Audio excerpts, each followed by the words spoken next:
Introducing Pretty Girls Love Real Estate. Stories of everyday women breaking barriers and building wealth through real estate. Let's get it. Boss. BOSS.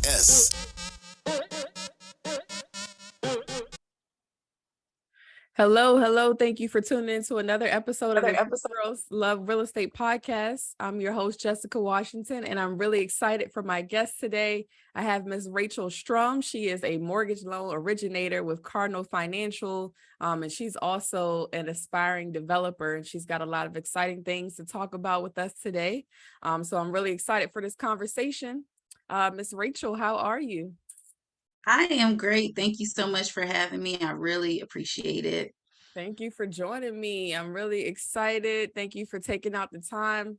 So let's jump right into it. How did you first get interested in real estate? I started not actually in real estate, but my aunt had a housing business. So she was a HUD contractor. So she used to do technical assistance for public housing authorities. And so I really got started in the space of affordable housing. I used to be a housing occupancy specialist, which most people will refer to as a Section 8 caseworker. So that's where I got started in the housing industry. I got started in real estate around 2007 when I took my pre-licensing classes to be a realtor. Well, we all know what happened in like 2008, 2009. So I never really got to use my license because, the market went haywire. But that's where I got my start. Okay. So we're going to talk about mortgages and development, but you just mentioned about Section 8, and I know that's a topic that a lot of people have a lot of myths about. So can you dispel some of those myths about Section 8? Because some people think, oh, if I get this, people are going to tear up my property. These pros are the worst. Like, tell us your experience working with folks in Section 8. And you told me something I didn't know before about how Section 8 can be used for home ownership. Yes. So it really grinds my gears when people make the generalization that Section 8 tenants will tear up their property or they're not going to get, just all of the biases. So Section 8 is basically just a rental subsidy program. As a landlord and a property owner, you still have to do your due diligence like you would with any other tenant. So you still have to do your background checks, and you still have to take them through an application process. And so I think people get upset and they like to place the blame when they don't do their due diligence. They just see, oh, it's guaranteed rent. Sure, you can come live here. They haven't done any reference checks. They haven't checked credit. And so when, that bites them, they look for someone to blame other than the person in the mirror. So that's typically what happens there. But there's so many great things about the Section 8 program. Also, more formally referred to as the Housing Choice Voucher Program, you can use your Section 8 voucher to purchase a home. Not all housing authorities participate in the program, so you have to look that up. And I'm coming out, I'll have all that information on my website. So you'll be able to see, which housing authorities around the country actually participate in that program. But the Section 8 office has a choice of doing two things. They can either give you a lump sum to help with your down payment, or they can make your mortgage payment for 15 years, unless you're elderly or disabled, and then they can make it for the term of the mortgage. So there are some general rules that HUD sets, and then there are some more definitive rules that can be set over and above by the housing authority. Okay. And so how do people that are renting Section 8, how do they become eligible for the home ownership part? Well, typically you have to work. So you have to have a full-time job, work at least 2,000 hours. And you have to have had Section 8 for at least a year. I would recommend, some housing authorities require that you're in their family self-sufficiency program. Hmm. But there is also a home ownership program that is a separate component. So you would want to call your housing authority and ask them what their particular rules are, but you do want to make sure that you're employed full time, and they'll have some income guidelines depending on your area of how much you need to make. Okay. And from a person that's selling my house, do I need to do anything special to accept someone with a Section 8 like down payment voucher? Not really the seller. The seller, that's not anything that they would need to worry about. You do want to make sure that you have a loan officer and a realtor that Mhm. understands the process, because it is a different process. And if you, as a first time home buyer, are going through this process for the first time and you have a novice loan officer and a novice realtor, it's going to frustrate the Oh, process. it's gonna be So the you want to blind leading have the blind. Yes, so you want to have an experienced team that can take you through the process so it'll be smooth for you and a good experience, good home buying experience. Okay, well, that was some gems, and we barely getting started. Okay, so fast forward a couple years after you did your pre-licensing for real estate, you started doing a lot of work with pre-foreclosed, foreclosed homes. Can you tell us about that experience?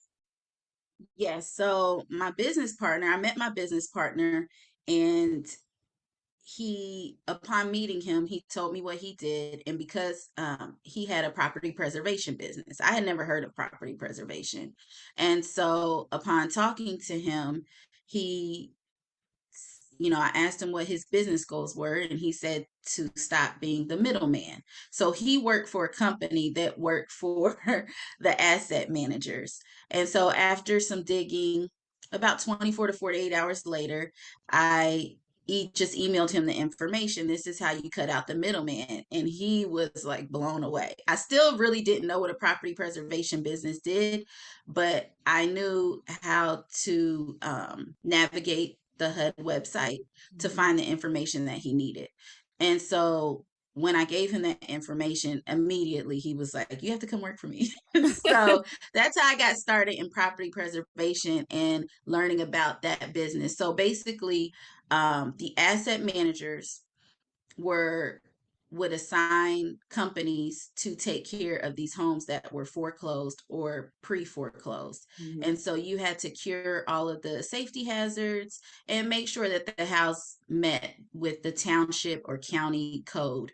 So keep the grass cut, keep the snow shoveled, and make sure there weren't any safety hazards in the house. So when a realtor wants to show it, it's ready to be shown, but you kind of maintain that property until it's sold.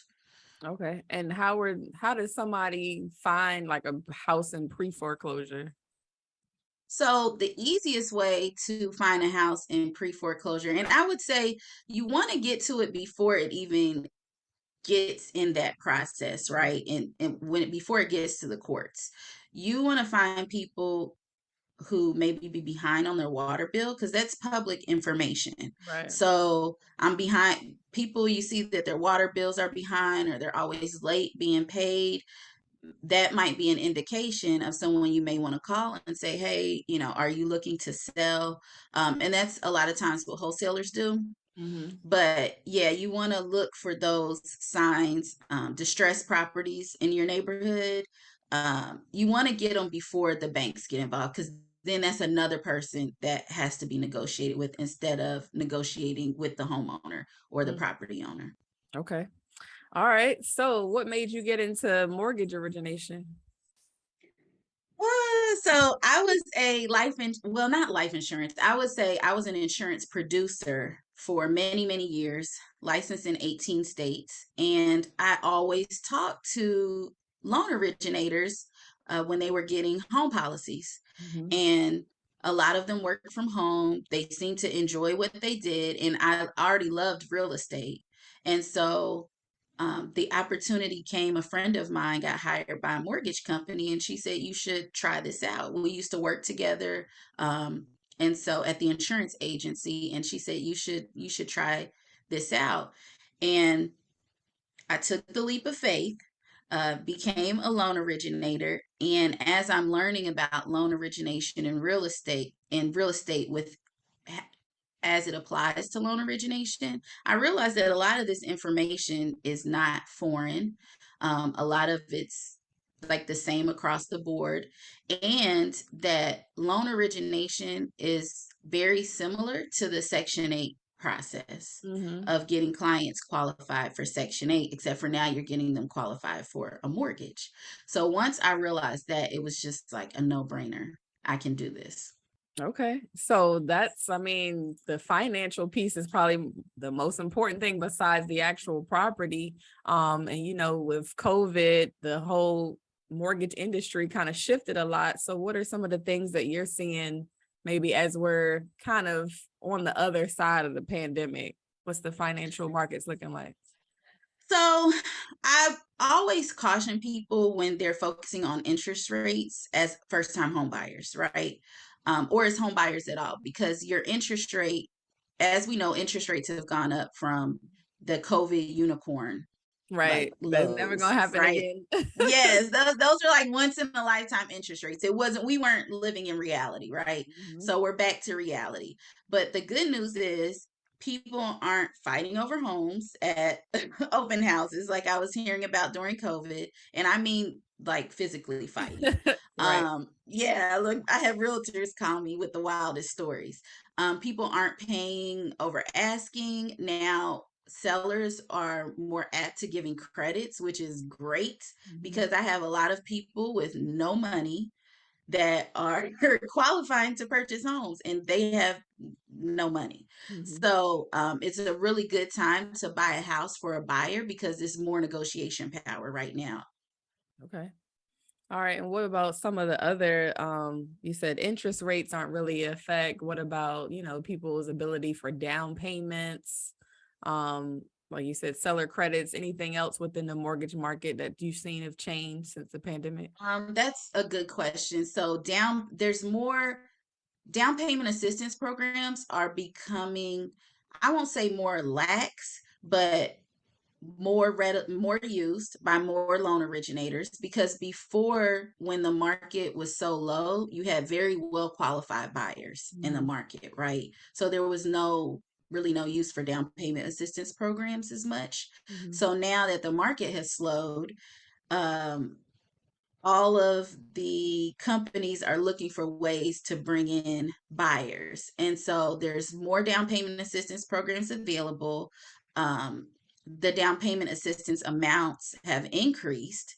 Um, so that's a huge help.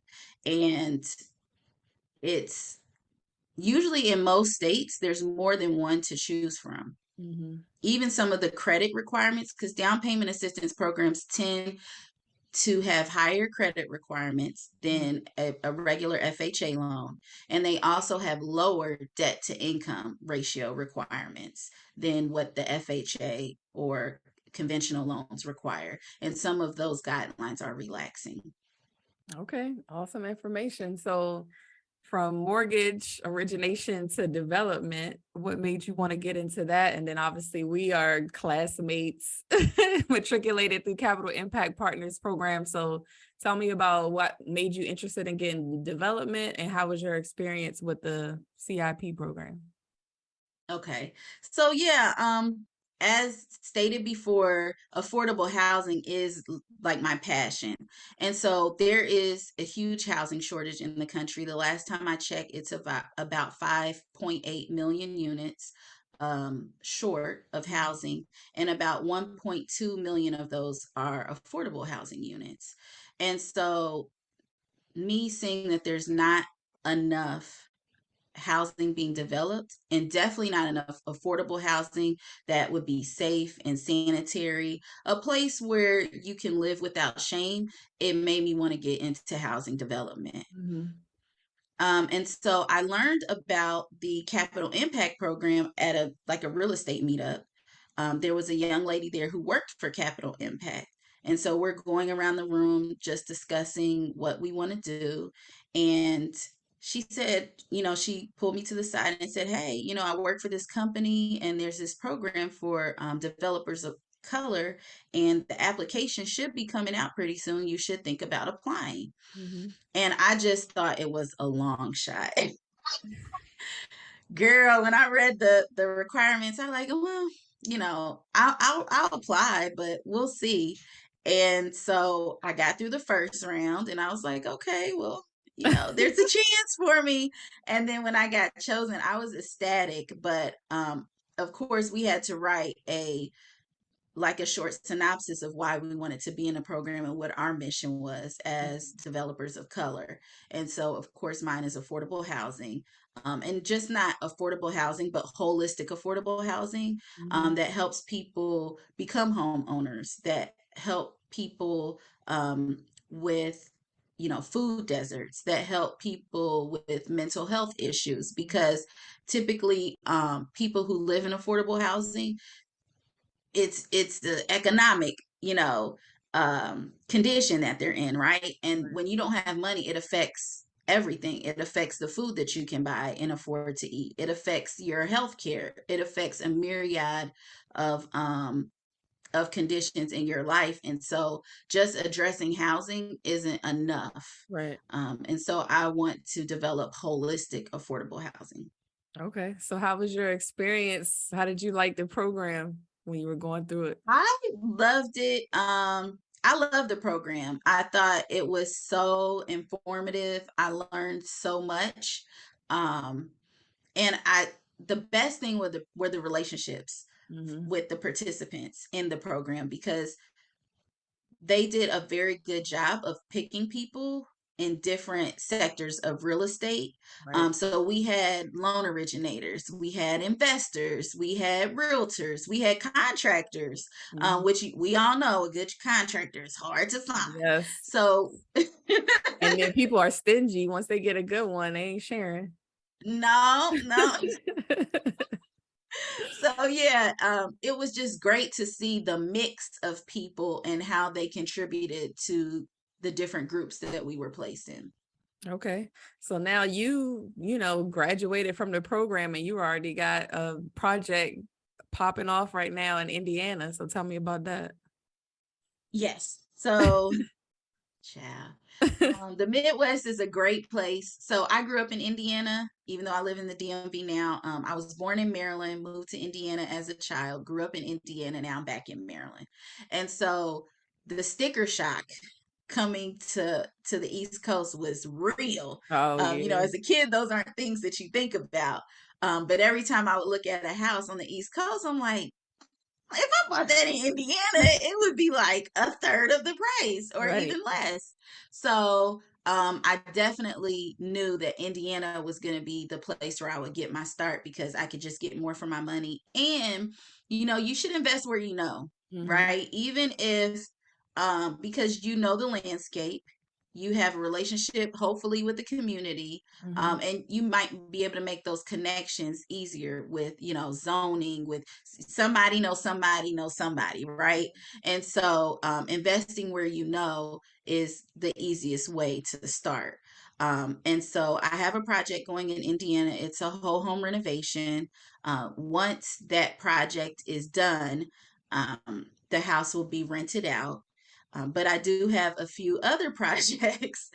Now that I'm spending more time in Indiana on this project, I have a few other projects that I'm about to start. I have one under contract in Maryland, so I did bite the bullet. Okay. Uh, I have one under contract in Maryland.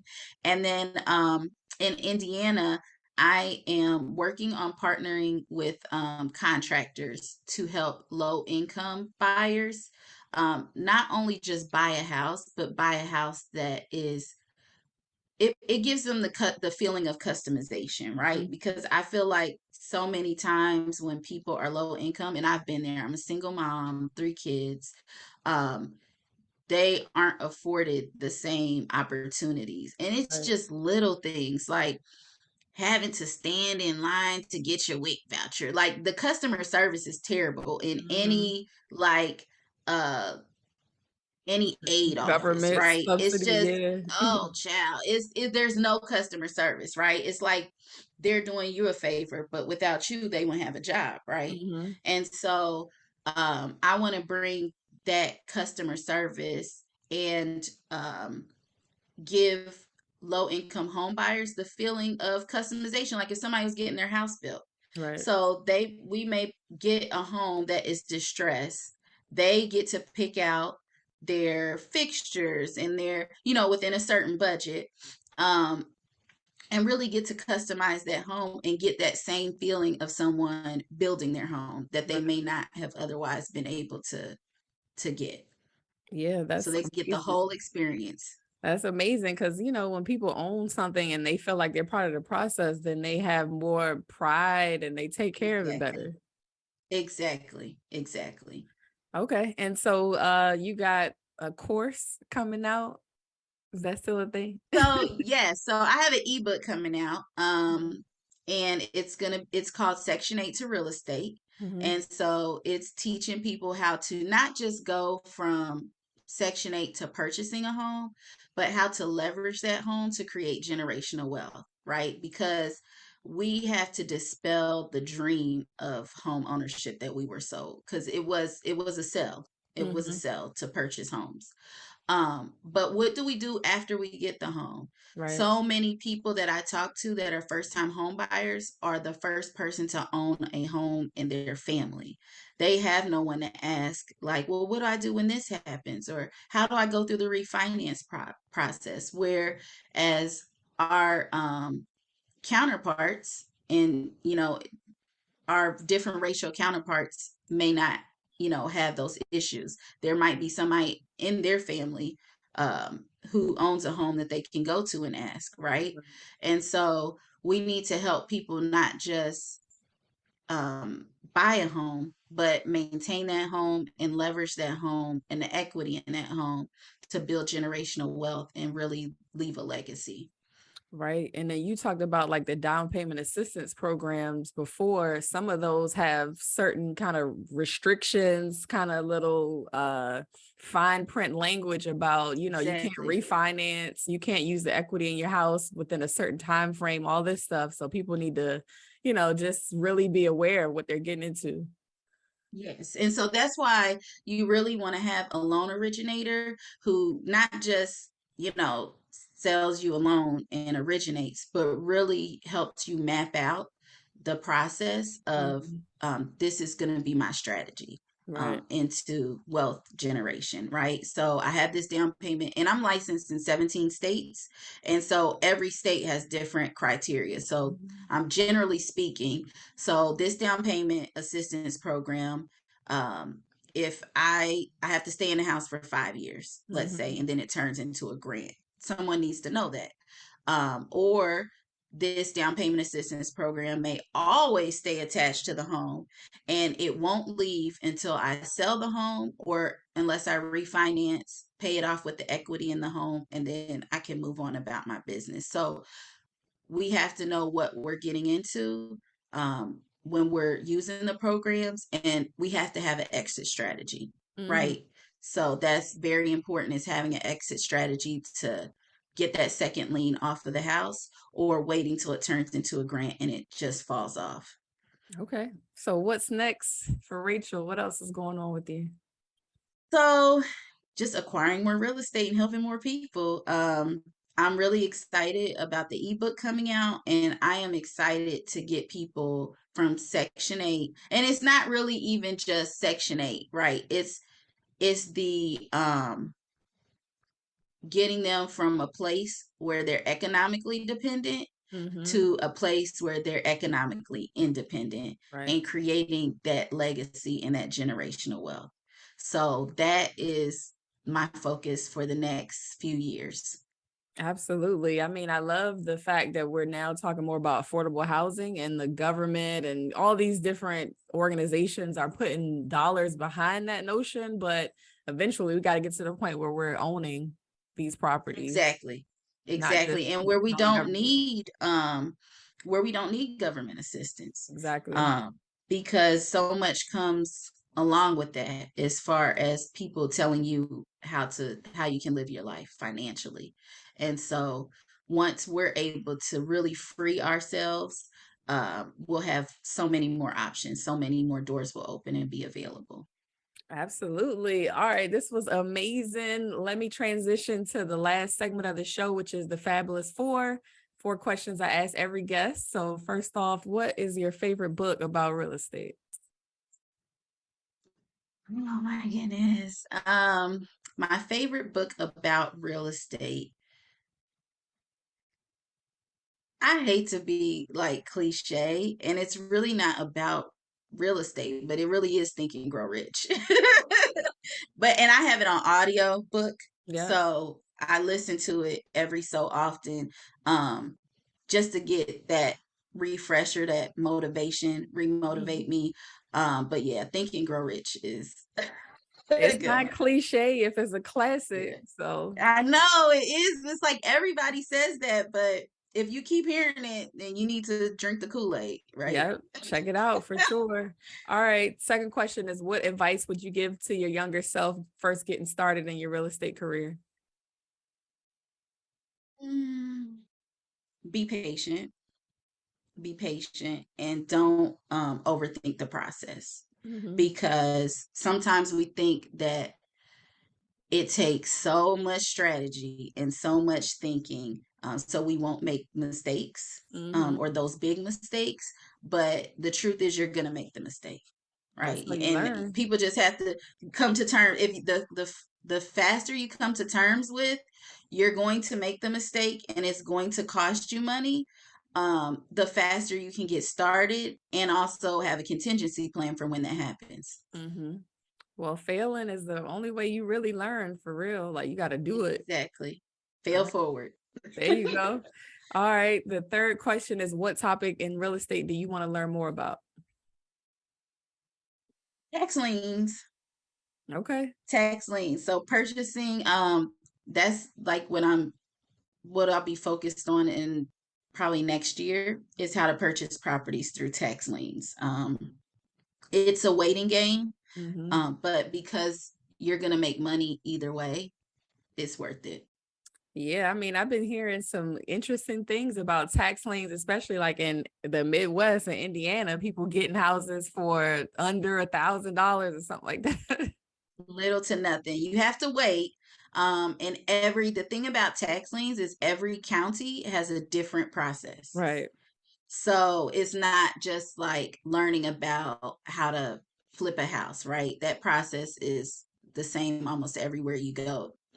There might be zoning requirement changes, but Mhm. the process is basically the same. Whereas with tax liens, every county does their tax liens differently. One thing that's good is, with the pandemic, a lot of the counties like had to have their tax auctions and tax lien sales online. So that's good Hmm. because you don't have to actually Yes. physically go to the courthouse. So, And get the list. And yeah. mhm. Okay. All right. Last but not least, can you give a shout out to another woman in real estate? Okay. It is going to be Miss Megan Shekels, as my kids call her, MJ, as her friends call her. And she has a million Instagrams, but Empower Consulting by MJ is her Instagram. Okay. What does Miss Megan do? So she has just really blown me away. She's from Kentucky. She came from Kentucky in 2019, and by 2021, she was a millionaire. Oh, wow. So, like, yeah, like, so she has multiple properties in different states. So I think she has one in Kentucky, she has one in Baltimore, she has two in DC, and she also has I want to say it's a podcast or a mentorship group called Follow the Rehab. So now she's, leading people on the rehab process. Hmm. So she's just doing big things. She organized real estate meetups, Hmm. which have really, I've spoken at the meetups about home ownership, purchasing first time home buyers, and people who want to transition to just owning one property to becoming real estate investors. Hmm. And so many people have become homeowners as a result of these meetups, and investors. So she's doing big things in the real estate game. And I know there's even more to come. Okay, awesome. Now I want to go back because you reminded me of something to ask you. We talked a lot about like first time home buyer mortgages, but what about for the investors? Is there anything people should know about this market in terms of investment loans? So the good thing about being a real estate investor and why I working with real estate investors is because it's always a good time to invest. Mm-hmm. It's always about finding the deal. And the numbers have to make sense no matter what the market says, no matter what interest rates say. Mm-hmm. As long as the numbers make sense, then you're good. But there are a myriad of products that I have for real estate investors, from 100% finance, fix and flips, Mm-hmm. to DSCR loans, Mm-hmm. so you don't even have to like show your income. The property, the cash flow of the property is like the proof of income, and that's what we look at. To portfolio loans. So I have an investor right now that has 17 properties. Most of them are paid off, but he's like, I don't have any money. I'm like, you have money. You have Yeah. money. So you can put all those properties together and take out one loan against several different properties. So that's a portfolio loan. So we have a lot of different products for people who are just starting out investing and the seasoned investors. Okay. How does a portfolio loan work in terms of like if you get in trouble with it, like you're in the process of almost being foreclosed, like how do they know which property to take or how does that work? Well, Don't that's get in kind of my trouble. wheelhouse. Yeah, don't Don't get in get in trouble. trouble. So, I mean, most people, if you're doing a portfolio loan, you have multiple properties, right? Mm-hmm. And multiple properties that are paid off. Most of the time is, Right. people have. So most of those investors know what they're doing. Yeah. For the bank to take a chance on you and do a portfolio loan, oh, they've looked at your criteria with a fine tooth comb, Mm-hmm. because they don't want to be stuck holding the bag. Contrary to popular belief, banks and lending institutions, they don't want your house. Right. They don't Because want they're it. not in the business of It's holding real estate. Yeah, they just want you to pay your loan back so they can get their interest, right? Mm-hmm. They don't want your house, and so they want to make sure that if they're doing a portfolio loan, they're lending to someone who has experience and who has an exit strategy Right. in case they do get in trouble. Um, and people sell whole portfolios all the time, so that's not something that happens as much as a residential loan defaulting.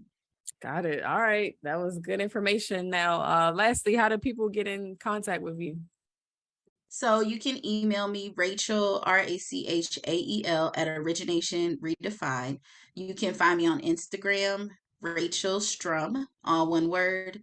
Um, and you can also go to originationredefined.com. Cool. Any last words of wisdom for the listeners? Um, I would say whatever your goals or aspirations are in real estate, whether you're a homeowner, whether you're an investor, whether you want to become an investor or a homeowner, to just go for it. Just do it. Don't overthink it. We waste so much time overthinking the process and letting fear rule our next move that we don't do it. Or we miss out on a great market. Like people who are just now calling me like, can I get those interest rates from a year ago? No, you can't. So I would say just do it. And if you're having trouble, like get in contact with me. So I don't have to originate the loan. I also do mortgage consulting. Mhm. And so I can help you negotiate a good deal, like I did with MJ, with another company. Mhm. It's when you're about helping people build legacy and build wealth, it's not about you and whether you get the loan, right? It's Right. about helping that client get to where they need to be, regardless of if you originate the loan or not. Exactly. And then people are singing your praises, and then they like, oh yeah, I heard Rachel on the Pretty Girls Love Real Estate podcast. She's awesome. Like, we gotta go check her out. So Yes, yes, yes. all right. Thank you so much. This was an amazing conversation. I really appreciate your time, and you're just such a great person. You're always good to talk to and such a wealth of knowledge. So I'm really glad to have met you and be able to work with you. Thank you so much. Likewise. And yes, yes, yes. I love your niche too, commercial real estate. So that's one of my goals in the next 3 to 4 years, commercial real estate. Yes. All right, cool. Well, thank you again, Rachel. Again, this was another Thank episode you. of the Pretty Girls Real Estate Podcast. I'm your host, Jessica Washington, and we'll see you guys next time. Thank you.